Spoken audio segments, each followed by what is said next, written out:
Assalomu alaykum. Hafta davomida O'zbekiston iste'molchilar huquqlarini himoya qilish jamiyatlari federatsiyasi faoliyatida bo'lib o'tgan yangiliklar haqida Iste'mol Digest orqali xabar beramiz. Qoraqalpog'iston Respublikasi chang yutgich muammosi. Shumanayda iste'molchi sotuvchi o'rtasida kelishmovchilik qanday hal qilindi? Iste'molchi Nayzbekova tuman markazida joylashgan texnika do'konidan chang yutgich sotib oladi. Biroq 2 oyga bormay maishiy buyumda noqisozlik kuzatiladi. Masala sotuvchi tomonidan hal etilavermagach, Shumanay tumani iste'molchilar huquqlarini himoya qilish jamiyatiga murojaat etadi. Jamiyat mutaxassislarining aralashuvi bilan qonunchilik asosida tushuntirish ishlari olib borildi. Natijada sotuvchi va xaridor o'zaro kelishuvga erishdi hamda chang yutgich yangisiga almashtirib berildi. Andijon viloyati noqonuniy elektr qarzdorligi sud qarori bilan bekor qilindi.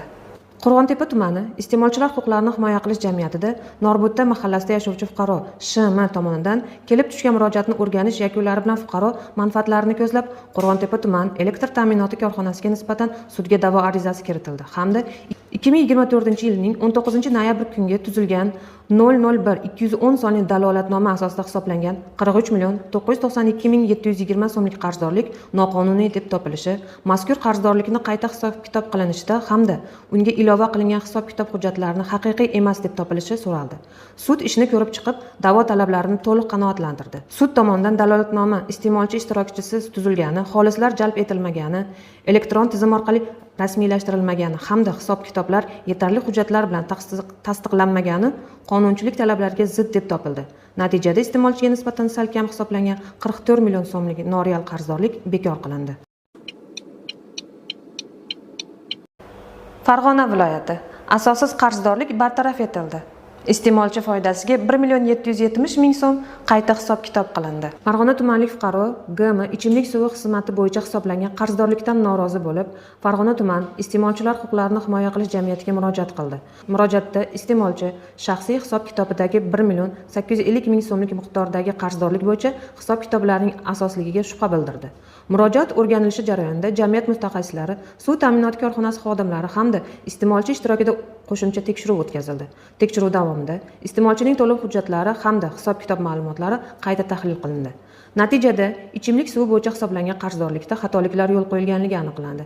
Qayta hisob-kitob ishlari amalga oshirilib, iste'molchi foydasiga 1,770,000 so'mlik mablag' qayta hisob-kitob qilindi hamda fuqaroning shaxsiy hisob raqamiga qarzdorlik mavjud emasligi ma'lum qilindi.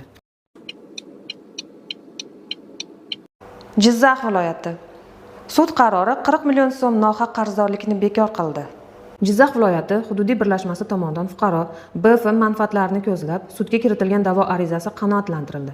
Sud qaroriga ko'ra, Hudud gaz Jizzax gaz ta'minoti filiali Sh. Rashidov tuman gaz ta'minoti bo'limi tomonidan rasmiylashtirilgan elektron dalolatnoma asosida hisoblangan 39,978,000 so'mlik qarzdorlik noreal qarzdorlik deb topildi. Shuningdek, sud tomonidan mazkur qarzdorlik bo'yicha gaz hajmi qayta hisob-kitob qilish majburiyati yuklatildi hamda fuqaro foydasiga pochta xarajatlari undirilishi belgilandi. Navoiy viloyati Navoiy shahrida mavsumiy yaxna ichimliklar va muzqaymoq savdosi o'rganilmoqda. Navoiy shahrida yoz mavsumida aholiga taklif etilayotgan yaxna ichimliklar va muzqaymoqlarning sifati, ularning saqlash hamda realizatsiya qilish sharoitlari yuzasidan belgilangan tartibda monitoring va o'rganish ishlari olib borilmoqda. O'rganish davomida savdo nuqtalarida iste'molchilarga taqdim etilayotgan mahsulotlarning yaroqlilik muddati, saqlash harorati, sanitariya gigiyena talablariga rioya etilishi, mahsulotlar to'g'risidagi ma'lumotlarning mavjudligi hamda xizmat ko'rsatish sifati alohida e'tiborga olinmoqda. Shuningdek, muzqaymoq va yaxna ichimliklar savdosi bilan shug'ullanuvchi tadbirkorlik subyektlariga iste'molchilarning huquqlarini ta'minlash, mahsulotlar xavfsizligini kafolatlash, qonunchilik talablariga rioya etish yuzasidan tegishli tavsiyalar berib borilmoqda. Bu kabi nazorat va monitoring tadbirlari yoz mavsumi davomida muntazam ravishda davom ettirilishi rejalashtirilgan. Namangan viloyati nosoz muzlatgich. Pop tumanida yashovchi iste'molchi federatsiyaning 1091 qisqa ishonch telefoni orqali murojaat qilib, savdo do'konidan xarid qilgan muzlatgich motorida nosozlik yuzaga kelganini bildirgan. Iste'molchining ma'lum qilishicha, yuzaga kelgan nosozlikni o'z kuchi bilan bartaraf eta olmagan hamda servis xizmatidan foydalanishda qiyinchilikka duch kelgan. Pop tuman jamiyat mutaxassislari tomonidan holat o'rganilib, uning davomida savdo do'koni mas'ullari bilan suhbat o'tkazildi. Natijada muzlatgichga servis xizmat ko'rsatilib, nosoz mahsulot soz holatga keltirilib berildi va murojaat ijobiy hal etildi. Qashqadaryo viloyati. Qarshi shahrida salkam 130 million so'mlik murojaat iste'molchi foydasiga hal etildi.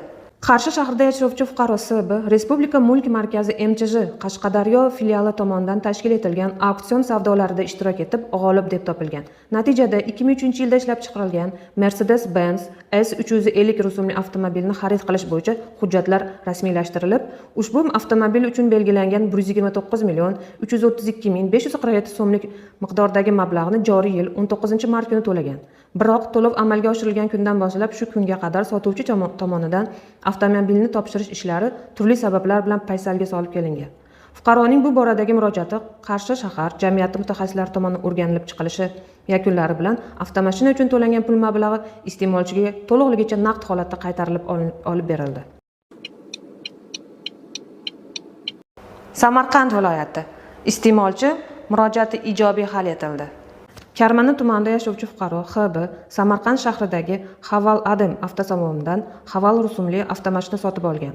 Shartnomaga ko'ra transport vositasiga gaz uskunasi o'rnatilib berilgan, biroq ko'p o'tmay avtomobil harakatlanishida nosozlik kuzatilgan. Fuqaroning gaz uskunasini ta'mirlab berishni so'rab, avtosalon ma'muriyatiga qilgan murojaatidan esa natija bo'lmagach, mazkur masalada Federatsiyaning 1091 qisqa ishonch telefoni orqali amaliy yordam so'ragan. Murojaat Samarqand shahar iste'molchilar huquqlarini himoya qilish xodimlari tomonidan o'rganilib, iste'molchining transport vositasiga o'rnatilgan 16 million so'mlik gaz uskunasi avtosalon hisobidan to'liq ta'mirlab berildi va muammo iste'molchi foydasiga ijobiy hal etildi.